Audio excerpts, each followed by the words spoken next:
I know, isekais are a dime a dozen nowadays, but there was a time where a story taking place within an online world was a lot more novel.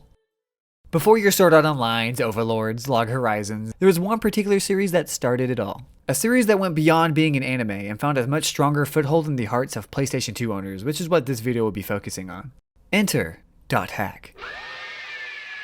Project .hack kicked off in 2002 with an anime called .hack Sign that would release with a tetralogy of games where characters within Sign can be found. .hack Infection, Mutation, Outbreak, and Quarantine. Jesus, that last one didn't age very well. While the show followed Tsukasa, whom was trapped within the confines of The World, the online game that the story takes place in, he takes a backseat in favor of a more prominent protagonist, Kite, a 14-year-old boy whom was introduced to the game by his friend Yasuhiko, who just so happened to be a bit of a legend in The World and goes by the username Orca. Sadly, the two wouldn't have long to play together, as disaster would occur on their very first quest. In a level designed for new players, they encounter an AI that appeared as a white-haired girl, which was someone even Orca had no knowledge of, despite how much time he had spent in the game, outside of a few rumors on message boards. Just as foreign was the entity chasing her. It's like a creepy puppet thing with like a wand or cross or something. They're able to continue on for a bit longer in the dungeon before stumbling upon the mysterious girl once more, albeit for a brief moment. Initially, she bestows to Orca a book that held a cheat item within it known as the Twilight Bracelet, followed by a cryptic and foreboding message regarding the item, claiming that the power it holds can bring forth either salvation or destruction at the whim of the user. Before either of them could even whisper a "what the fuck" at each other, the monster that was pursuing them comes in like a WWE superstar and commits physical online bullying on Orca until he goes into a coma. That last part wasn't a joke. Yasuhiko, the boy playing Orca in real life, gets hospitalized and leaves Kite to face a similar fate with no way to flee or defend himself. Already, it's looking like game over. Just as the hospital bed was looking like the place to be, a wand flies in from out of nowhere and performs a forced logout of the area, ultimately saving Kite. You're given a momentary glimpse at his savior just after watching the book that was bestowed to Orca fall into Kite's character model. Knowledge of Yasuhiko's comatose state has Kite return to the game in order to find out what exactly happened and if there was anything he could do to help him. That Kite fella? He's a pretty good kid. Rather than just approach players randomly and shouting, "Comatose friend, why?" he makes the wise decision of making a forum post to see if anyone had any clues or suggestions. This eventually leads him to meet Black Rose, whom sort of femdoms him into going into an area with the keywords Delta, Hidden, Forbidden, Holy Ground, a uniquely designed field that looks like a cathedral. It's also known as the Holgrons Cathedral, which is what most players call it. If you look super closely, you might notice that the statue there resembles the girl that had given Kite the weird book. Despite Black Rose's abrasive nature, Kite quickly realizes she's a new player as well, and the two start to hit it off, making her Kite's first real friend that he's met within the world. Before they could have too tender of a moment, they're interrupted by peak character design, or Balmung as he's known in the world, to warn them that they aren't safe in this level and they need to bounce ASAP. Turns out ASAP needed to be like right fucking then, because a bugged enemy spawns in right on cue. Balmung gives him a swift "no thank you" and downs him in a single hit, only for Hamlet to get right back up, confirming the enemy is indeed glitched by having infinite HP. Hey, you guys want to see a high IQ move? Black Rose runs at it despite being verbally told by Balmung that it's essentially unbeatable. Pro gamer! It's okay though. Kite gets some PTSD flashbacks from what happened to Orca, which triggers the book to open up, and we're treated to what I used to consider the raddest cutscene ever in a video game as a kid.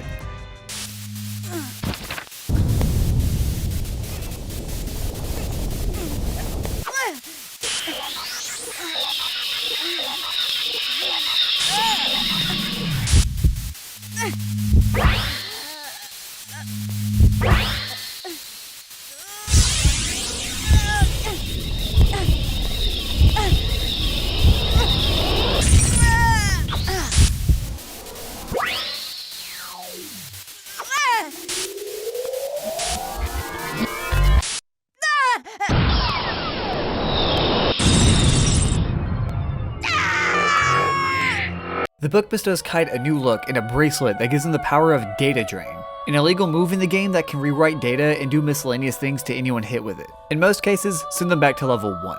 In a cruel twist of fate, it's immediately apparent that it's the exact same move that took out Orca, a feat not lost on Balmung, whom you come to find out is close friends with Orca, which has him turn his blade towards Kite thinking he might be responsible for his friend's comatose state. Black Rose finally puts her haughtiness to good use and gives Balmung a heaping helping of level 99 sass, which proved effective enough to send the legendary player off to try and fit his giant ass wings through the cathedral doorways. This kickstarts a deep dive of Kite Kite and Black Rose meeting up with a myriad of different players, all with their own goals and quirks that help combat malicious data bugs and oddities that plague the game. The goal of helping those comatose as a result of the game, keeping them from calling it quits. You learn of the poem that the online game is based off of, and the bosses share the names as the ones mentioned in said poem, collectively referred to as the 8 Faces. I won't spoil too much after that.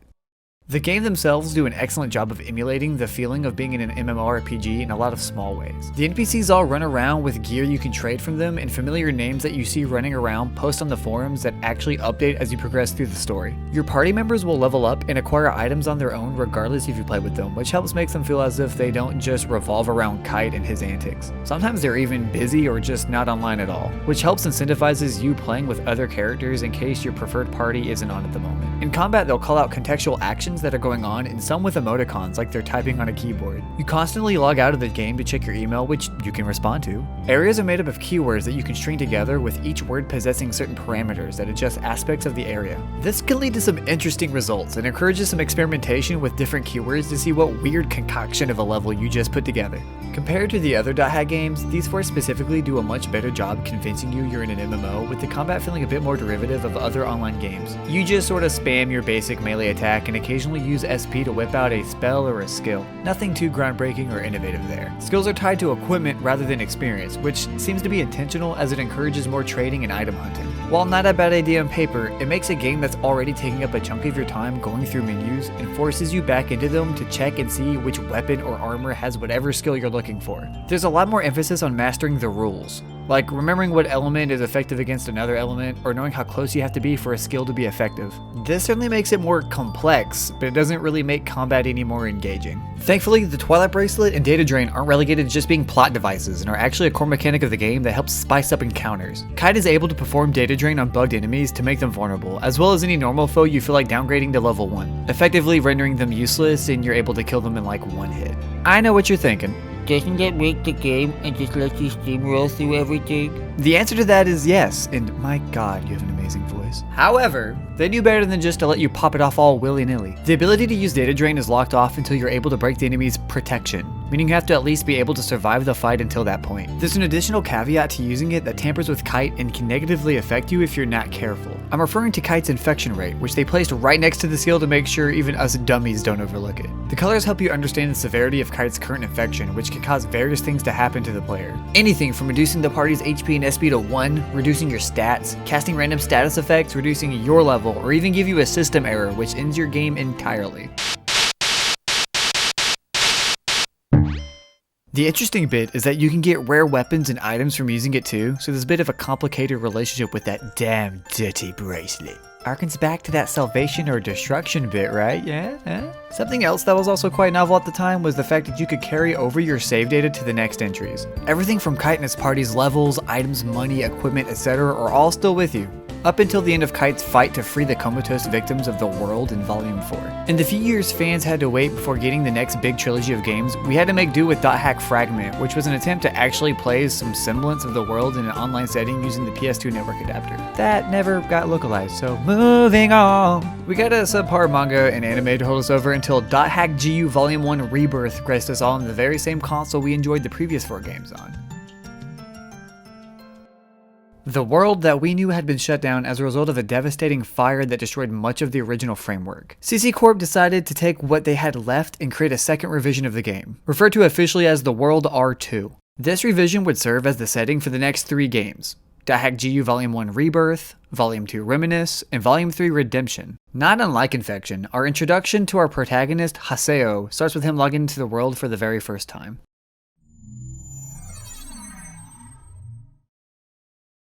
Whoa, this is cool.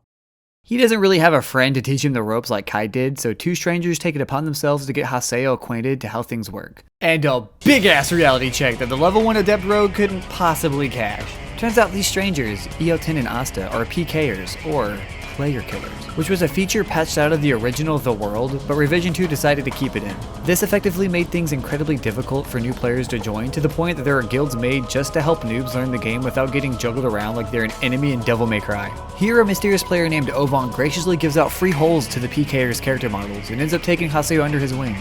His big old giant-ass gun arm wing. A hefty 8-month gap reintroduces the protagonist in a new armor that maxed out the edgelord stat apparently, and gives us a cathartic cutscene of Haseo mowing the lawn against player killers bullying some random players. By this point in the story, Haseo goes by the nickname The Terror of Death, which fits his new uber angsty look, even being known as a PKK or Player Killer Killer.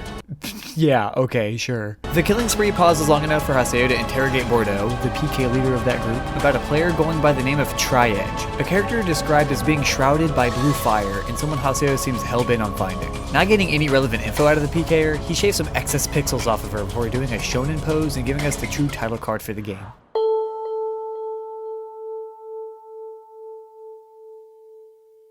As an aside, there's an anime that fills in what happens between the 8-month time skip starting right after being saved by Ovon called .hack Roots, which helps contextualize a lot of the scenes that appear from this point onward. The game does a good job feeding you just enough to give you an understanding of Haseo's headspace and goals, so it's hardly a necessity though. Speaking of Ovon, it's at this point that Haseo is contacted by him once again after a long hiatus from their last meetup, where you learn about a player named Shino being PK'd by this Tri-Edge person and, you guessed it, was placed into a comatose state. True to form, Ovon mutters out esoteric nonsense that convinces Haseo to visit the place Shino was PK'd at, stating that Tri-Edge would return to the scene of the crime. This was it, the moment Haseo had downed all of that gamer juice and grinded well past level 100 for, a chance to bring his online girlfriend back. This far in the video, you know, and I know, nothing good happens at the Holgrons Cathedral, and well, how about that?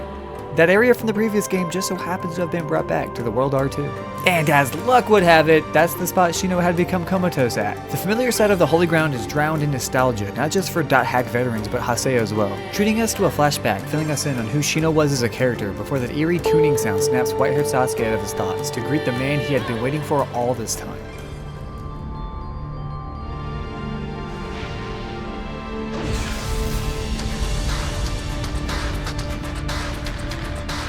Holy shit.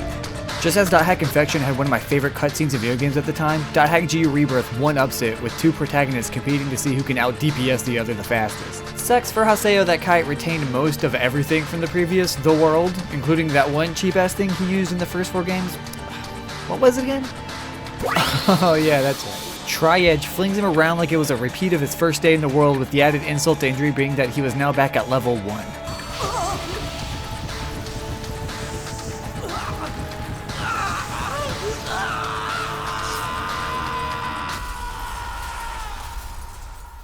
Everything he had now was gone. Items, equipment, member addresses, and even his emails were kaput. Unlike me when I lost my save data to any game as a kid, Haseo hops back into the world without hesitation to start from scratch and uncover a way to bring Shino back to life. That Haseo, it's a pretty good kid.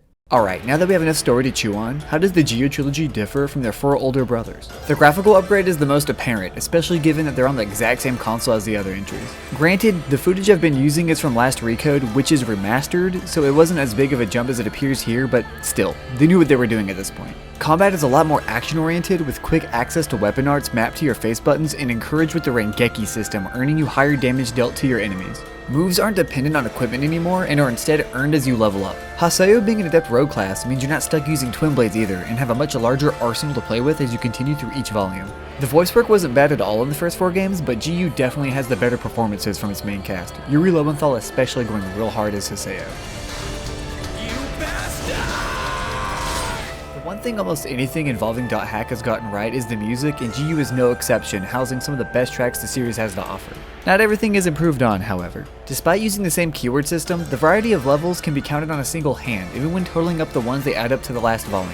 The GU games are also pretty piss easy, where the difference between a single level above any enemy or boss fight that might have been difficult becomes easier than checking your emails, something that wasn't the case in the first 4 games. While I do think the cast is more fun in GU with more interesting designs, the writing makes characters more tropey this time around, with a harem mentality involving most of the party towards Haseo. I don't know, must be the sick tats or the occasional lack of a belly button. You get your tsundere, kudere, yandere, and every other fucking dere trait you can think of to differentiate the characters from one another. This was far more subtle pre-GU. I stated before that the first 4 .hack games emulated an online world setting the best, and that is in part due to its more suitable playstyle. The world in GU has just as much love put into it though, down to the lore within the online game to the NPCs that still run around spewing with even more personality than before. Big shout out to Butt Rice. The events here in GU are simply put just more exciting, and Haseo goes through some great characterization. Kite is a lovable shy kid from the get-go, and while he does feel a bit more courageous by the end of quarantine, he's not too different from his first time logging into the world. Haseo though. You're able to watch him grow not just as a player in a game, but as a person with each volume that you progress through, stripping a layer of that edgy personality away. Both characters are great, but our edgelord feels more rewarding to follow by his game's conclusion versus the lovable twin blader. While you don't have to play .hack Infection, Mutation, Outbreak, or Quarantine to understand and enjoy the .hack GU trilogy, there are so many references, Easter eggs, and callbacks to them that I can't help but encourage anyone interested to at least look up a synopsis of the previous games before hopping into GU Volume 1. And why not just play them all, you ask? Because the first 4 games cost a small fortune to obtain, and only a financial idiot and giant weeb would go hunt them down. Trust me. GU was lucky enough to get ported onto modern consoles and PC via Last Recode, which actually added a friggin' Volume 4 that brought everyone back who voiced the game previously a decade ago and reprised their roles. I was so giddy. While short, it serves as a fantastic swan song to .hack fans and ties up one last loose end left at the end of Volume 3. Getting to see these characters one last time after so long is a feeling rarely captured in any other video game, let alone another isekai. I love .hack. But I wouldn't consider Project .hack a complete success. The animes range from okay to why does this exist, and the novels, manga, and movies fare the same. Hell, even the non-mainline games suffer this way. I'm looking at you, .hack Link. There's also a fair bit of disbelief you must be willing to suspend for a fair bit of the story. You know, like how the characters react to situations as if it's life or death, screaming and being dramatic when it's all just a video game. Excluding moments of characters being in situations where they're about to be comatose, of course, but they act with the same severity regardless if that's the case or not. An aspect that's admittedly done better in most isekais since then. However, there are moments that .hack has achieved which none of the derivative works have. I've made sure not to show or talk about too many things past the first few hours of Infection and Rebirth. For this particular moment I'm referring to, I'll have to spoil the finale of .hack GU Volume 1, so if you're looking to remain spoil-free, jump to this time here. Still here? Sweet. There's a feature in .hack Infection when you start a new game to name Kite to whatever you want. My brother had changed his name to Dekushin through the first 4 games. Years after being done with Quarantine, GU Volume 1 was finally released, and they give you the option to upload your save data from the first 4 entries with miscellaneous rewards, which is neat enough on its own. That is until I got to the final boss of GU Volume 1, where you're duking it out with Kite. Only, his name wasn't Kite. It was Dekushin. It was as if I was fighting my brother's Kite in an official passing of the .hacker's torch. I really wish I had footage or could replicate that for you all in this video, but it's not possible with the first 4 games being stuck on the PS2 and Recode not having a way to convert those save datas into that port. It was expensive enough obtaining the first 4 games, and spending around that same amount for the PS2 copies of GU isn't exactly worth it with the last Recode being an option. The future of .hack is hard to gauge. The director, Hiroshi Matsuyama, had expressed an enthusiastic interest in continuing the series, including wanting to do HD remakes of the first 4 games to coincide with Last Recode, which had sold fairly well. Bandai Namco themselves have been rather silent on the matter though, and as much as I hate to say it, I certainly do understand their hesitation. Let's be real. There's an oversaturation of the online isekai idea, and Sword Art Online has just as many games as .hack now, despite being a much younger franchise. Even as jaded as I am, I don't recommend .hack solely on the fact that it's one of the earliest adopters of the setting, but because it feels the most genuine. Whether you somehow hunted down the first 4 games or hopped into GU Last Recode, I know you too will get lost in the world, just as I have.